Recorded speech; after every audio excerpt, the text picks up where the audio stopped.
Ah, apa khabar Encik? Khabar baik. Dah makan? Sudah. Labu, aku nampak ada dua orang di tanah. Dia bilang dia dah makan. Ada dua orang di tanah, Cik. Dia bilang dia dah makan. Aku tahu dia tanya. Takkan dapat bumbu. Pergi tanya. Apa dia mau? Bahalul? Apa dia mau, Bahlul? Allah. Encik. Mau apa, Encik? Kami berdua ni datang nak minta derma. Oh. Dia datang nak minta derma. Dia datang minta derma, Cik. Derma? Derma apa? Derma apa, Labi? Derma apa, Encik? Derma anak yatim. Oh, saya kenal. Derma anak Muhammad yatim yang tinggal di belakang masjid tu. Cik. Nanti. Bukan anak Muhammad yatim.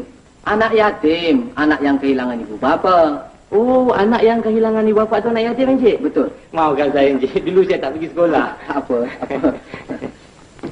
Derma anak yatim, anak yang kehilangan ibu bapa. Derma anak yatim, Cik. Anak yang kehilangan ibu bapa, Cik. Kenapa kau menangis? Pergi tanya laki-laki perempuan. Labi, laki-laki ke perempuan? Encik berdua ni laki ke perempuan? Sampai tak kenal laki-laki dan perempuan. Tentulah kami ni laki-laki, Encik. Laki-laki ya? Maafkan saya, dulu saya tak sekolah. Oh, tak apa. Dia bilang dia laki-laki. Dia bilang dia laki-laki, Cik. Labi tak tahu, jangan-jangan dia pondan tak? Pondan? Beritahu aku demam. Labi, Pak Haji demam. Tadi elok-elok ni dah demam.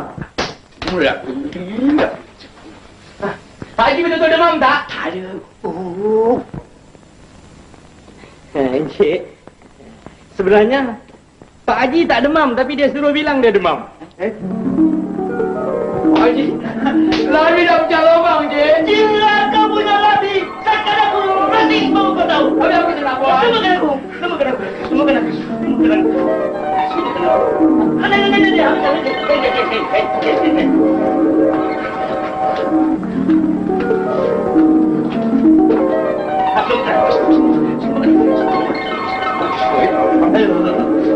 Kenapa kau di sini, setan? Kenapa saya sudah dalam bayi? Labi, kalau tak saya suruh dia mari tengok.